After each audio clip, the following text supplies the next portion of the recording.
করতে পারবে যারা রান্না জানেও না কিংবা নিজের হাতে রান্না করতে চায়।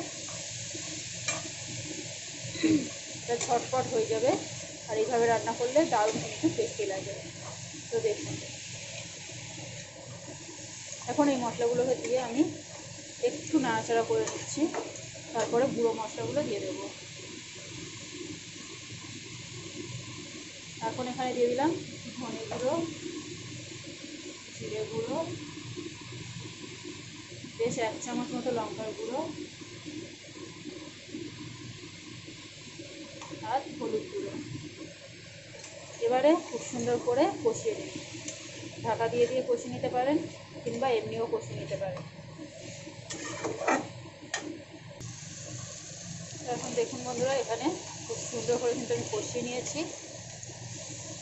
এই জন্যই কিন্তু বেশি সময় যাতে না লাগে, যার জন্য আমি মাংসটাকে আগেই ভেজে সেদ্ধ করে নিয়েছি। আর এখানে খুব বেশি সময় লাগবে না।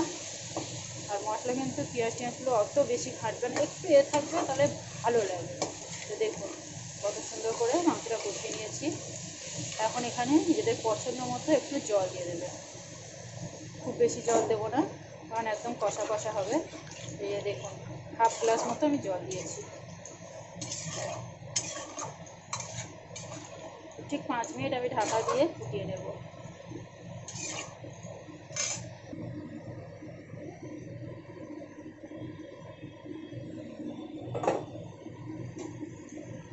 এখানে দেখুন বন্ধুরা, জলটা কিন্তু কতটা শুকিয়ে গেছে।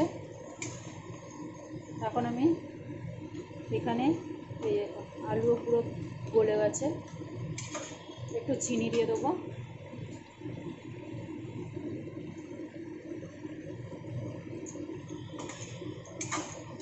আর এখন আমি গ্যাসটাকে পুরো বাড়িয়ে দিচ্ছি, পুরো ফুল করে দিলাম।